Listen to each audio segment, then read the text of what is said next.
For years, I've been watching the number of women riders grow and going out to find them, ride with them, and hear their stories.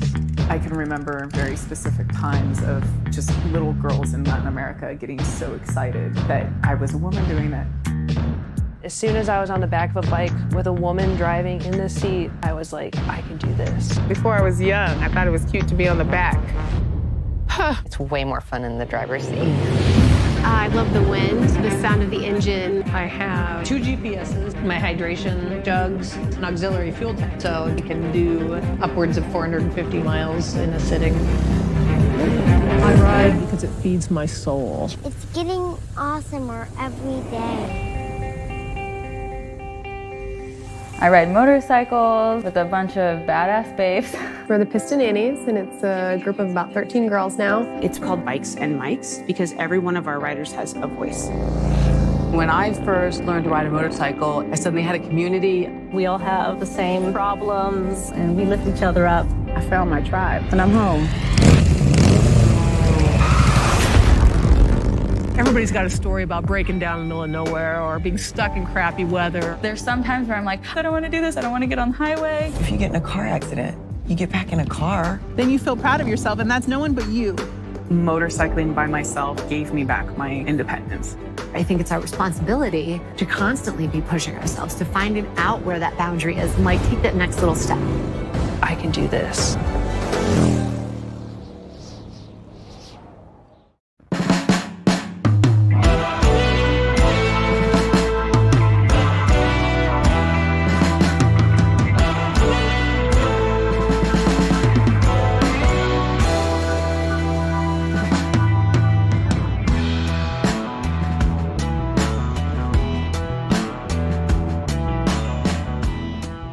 I love passion projects. I love when people in the business kind of seek out something that really matters to them and puts it on screen. It's really impressive. So congratulations on all of that. And congratulations on getting it distributed and put it out there. It's really awesome.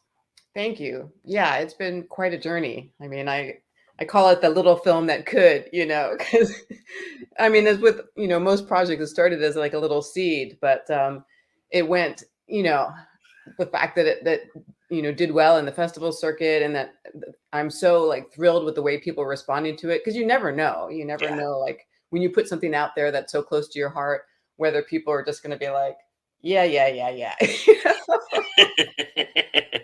Women in bikes. Yeah, sure. Yeah, I've heard about those things, whatever. Yeah. I'm wondering how the genesis of this became from. Was this a concept that you were thinking about maybe doing a series about, or did this always have in your mind to be a documentary feature? Like I originally had started thinking about doing some sort of content about women and bikes like 10 years ago. And I pitched it around Hollywood as a docuseries, like a limited series. I was thinking like, 3 episodes, a super rough idea, but I had been watching the statistics change and women buying motorcycles and moving to the front seat or getting in the front seat for the first time was like hitting double digits. And I wasn't having much success pitching what I wanted to do, which was, capture women's stories across the diverse landscape, all ages, all genders, like all backgrounds. And so what I decided to do was just go out and film something myself. And I really thought like I was just going to go out and meet some women and film like profile pieces. So I thought it was going to be like something for YouTube that would just be like 5 minutes of like, here's this woman and here's her story and how cool is this, So, I'd originally like set it up as like 7 to 10, depending on how many women I was going to find, these like profile pieces. And it wasn't until I started meeting women and hearing their stories, and as I was like riding between different locations, that sort of like started to see how the stories all intertwined, and like these different themes kept coming up with the different groups and the different conversations I was having. And that's when it began to sort of thread together to be something different. But it wasn't until like halfway through the editing process. I literally had all of these rough cuts of, beyond the profile pieces. I had like, these little short episodes, but they were speaking to each other, and I just couldn't edit it like to tell the story I wanted. And then finally, like, I had an editor friend who was like, Indy, this is long form, like, stop resisting it. And eventually I was like, yeah, he's right. And it's right in your wheelhouse. So, I mean, for people who don't know you, you've done a lot in this business already with big budget films and done, a lot of post-production and work like that, and camera work. And this is like, I mean, yeah, it's like perfectly set up for you to do something like this. Yeah. I mean, I love being a part of features. I love, being a part of that whole capturing of the storytelling. You touched on something that I always talk about with documentarians, the idea of when the story takes shape. For documentarians, it's typically within the edit, because you go out and you have a preconceived notion, you have an idea, and then all of a sudden this thing has it's like a fire. It breathes its own life and it takes its own shape. And then you realize within the edit that you have a different narrative.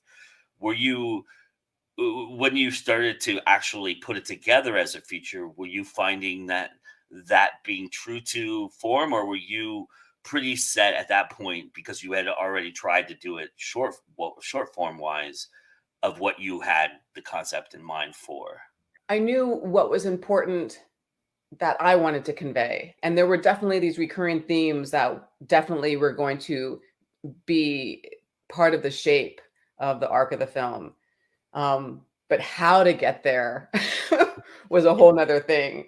And I really had to find the right editor to figure that out, because it's a hybrid film. It's not like a traditional plot-driven documentary or a character-driven documentary. It's definitely like a mixture of ideas and people and my journey also. So the editor that I eventually found specializes in personal documentaries.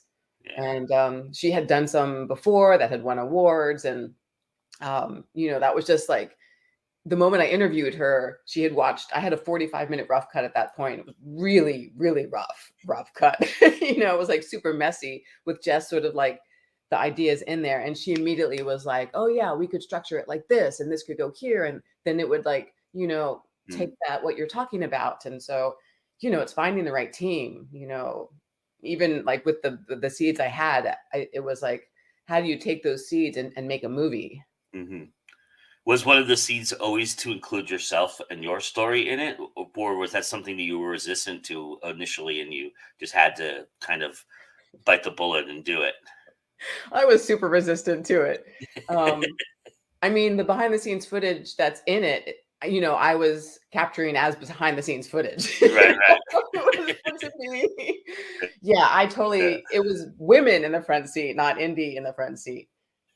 Yeah, I was super resistant, but it was other people. Like when I did the rough cut, I had talked a little bit about that. And, the questions kept coming like, well, how did it happen? And, why were you on this ride? And, it's just that it became really apparent that my story was part of the story.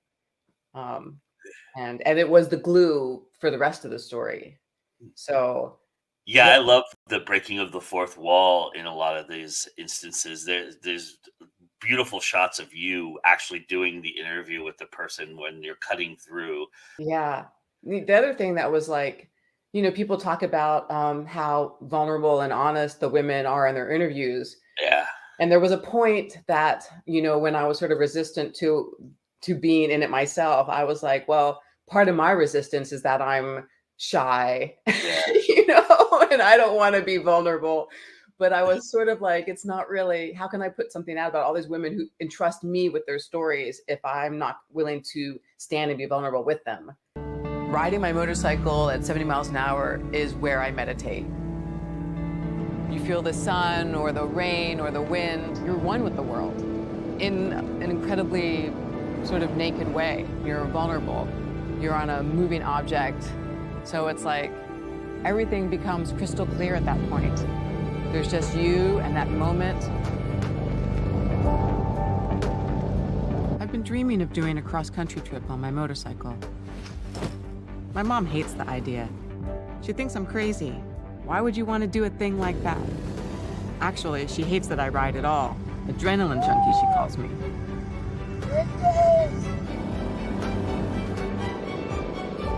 I'm a bit of a loner. Growing up a mixed-race kid, not fitting in where my father's family was from, or where my mother's family was from. I'm most comfortable alone. But for years, I've been watching the number of women riders grow. I'm going out to find them, ride with them, and hear their stories. So that was the ultimate, like, okay, here I go. This is me also. Nice. How did you choose these women? Did you have a hard time picking the right women to put into this thing, or was it, did they come out and just speak to you right away? I could tell like the moment I met them.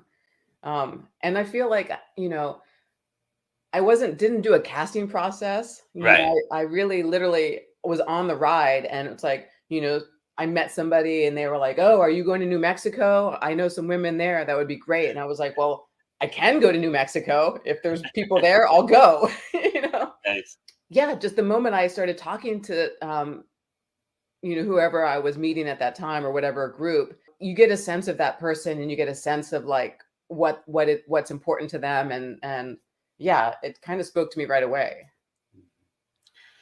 There's a lot in here for not just stories of women, writing and their personal journeys, and of course the stigmas and the misogynies and all the things that you have to touch upon in this documentary, because it's important to note all those things.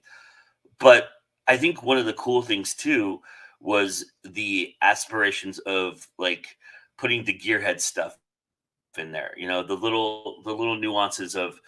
I ride a Triumph Tiger 800 XC 2013 and absolutely love this bike. So the bike came fully decked out with short hand levers, which are good for riding off-road, the hand guards, of course, heated grips. I upgraded the lights to uprighter light. I try to get off the road by sunset, because at sunset usually is when wildlife starts to come out across the road.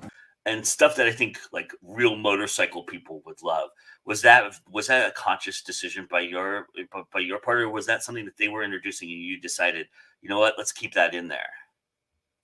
No, that was one of the things that I wanted to do as part of the initial format. Like even when it was going to be like a profile piece, because as I think one of the women says in the movie, motorcycles are basically an extension of people's personalities. So in my initial thinking about how I wanted to do each person's story, I was like, okay, well, I'll do an interview with them and we'll ride, but I'm also going to do a bike and talk, where they introduce us to their bike and we learn about them through their bike, because that's a big part of what their personality is. And you can see like, not only like the mechanical things that they want for whatever they ride, but the aesthetic things that they put on is just really revealing about who they are and, what's important to them. And, so I think that to me, that was like part of learning about the person. Did you find that when people came and saw the film in the film festivals, when you were able to be there in person and talk to people about it, and people you've talked to who maybe are motorcycle enthusiasts, that they were talking to you about specifics about their bikes? And was there a relationship there built because of the bike itself and not just who was riding it? Not so much. I mean, I think people were excited to see the variety of bikes. And so the people that were there who were like bike people were excited to be kind of immersed in the culture, as opposed to maybe like having a specific bike that really spoke to them. Mm-hmm. I had a number of riders be like, I feel so represented, but it's more about the community, than like specifically one bike or bike style. Sure. That makes sense. That's awesome too. That's really, I mean, it's connecting people, right? That's the whole purpose.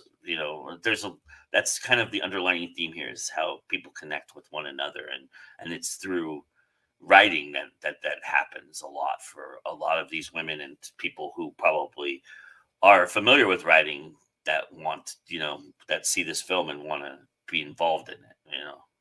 Yeah, it's a draw for a lot of people. The community, like people who ride, recognize other people that ride, Mm-hmm. and you don't even have to say anything. Like you immediately already, something about them that makes sense to you. Mm-hmm. And so, there's a camaraderie there that's just deep and built in and really embraced by everybody. At the beginning of the film, you describe yourself as a loner, as somebody who's very much on their own and by themselves, and that you've always been that way. Was there something different? Did something shift for you in finding these women in oftentimes in creative forces, we call it, finding our tribe and feeling like we're not so solitary and alone anymore? Did you start to get that camaraderie within yourself, and did that change you in any way? Yeah, for sure. I mean, this is sort of like a really big thing for me because, just even like hearing you bring it up makes me emotional.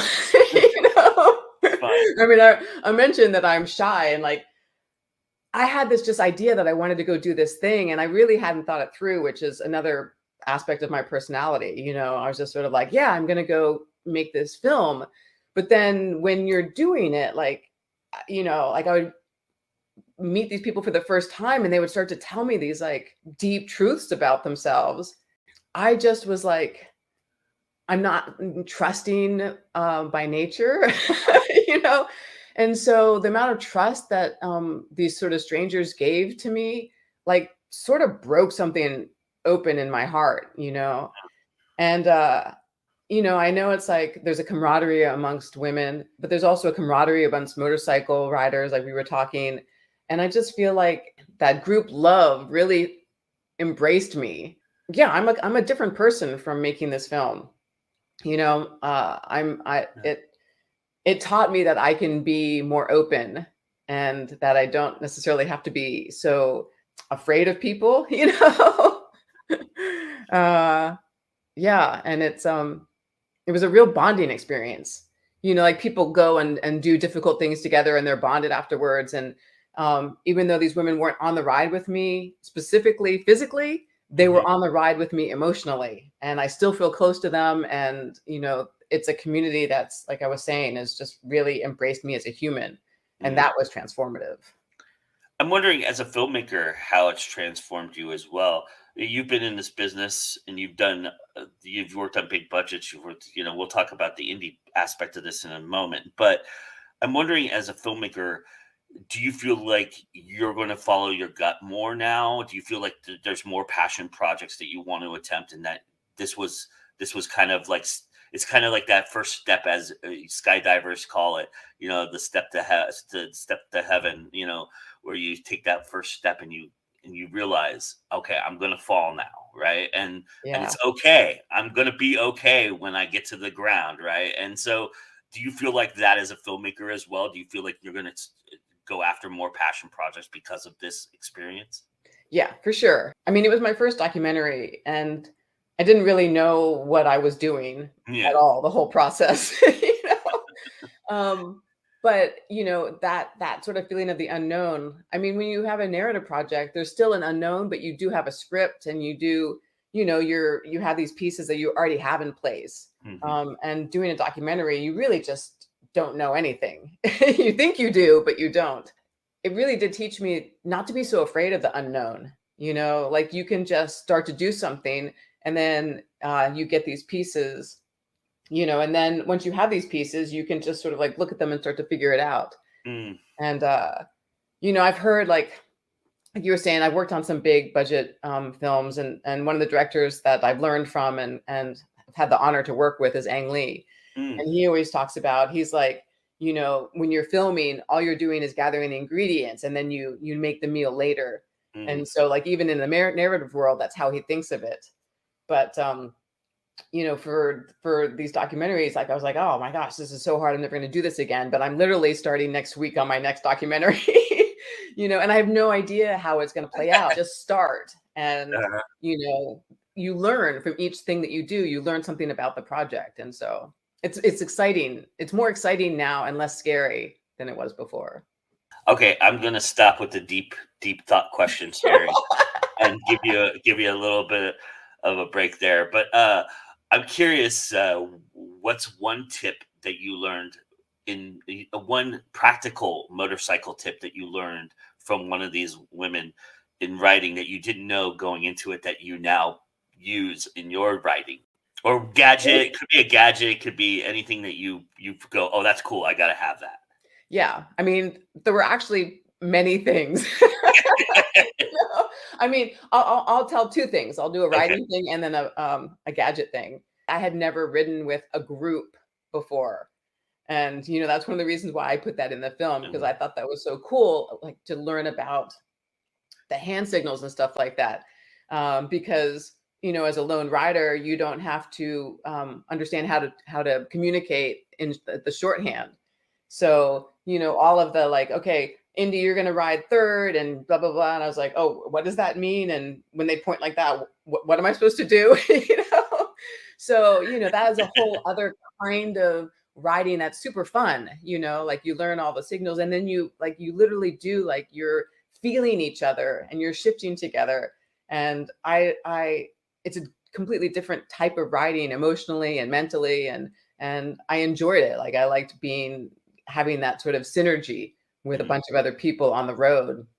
And then gadget wise, and I guess you don't know what you don't know beforehand, but my bike has a lot of vibration in it.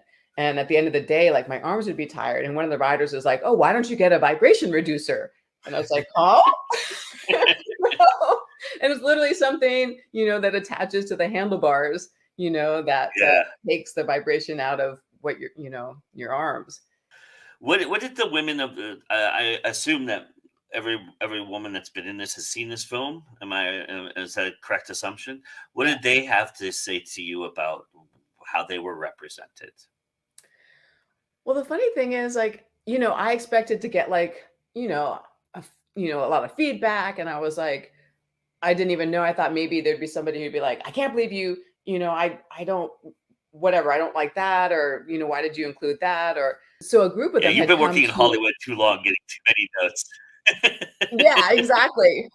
Well, that's exactly it. Like I was just expecting, all of this, but these women aren't in the film business. And so a bunch of them had come to one of the film festivals and, I'm like nervous. It's the first time they'd seen it was at this film festival, and I'm looking around at them. And afterwards I went and asked one of them and I was like, oh, I was so nervous. And she was like, what? You care what I think?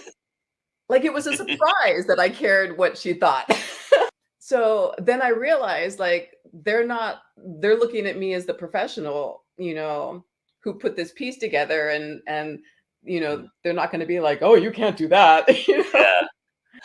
So, I mean, Indy, you're now in this, you're doing another documentary. So what does it mean to you? What does independent film mean to you? What is it about independent film that speaks to you that you keep coming back to it? Well, I mean, there's so many stories to tell. I think that, and this documentary has so many stories within itself. And just meeting like each of these women, you really realize like everybody has a story. And I think that in the indie world, you can offer these stories to the world, without the pressure of, a ton of money and a ton of other people's opinions about it. And you can really put forth, important ideas that haven't been heard and stories that haven't been seen. And, we're just, and I think in the indie world, we're just like cracking the surface of the infinite amount of stories to be told. So, I met so many amazing filmmakers on the film festival circuit, and I'm like, oh my God, these movies have to get out here. How are we going to get all these movies out there? People are going to love this stuff.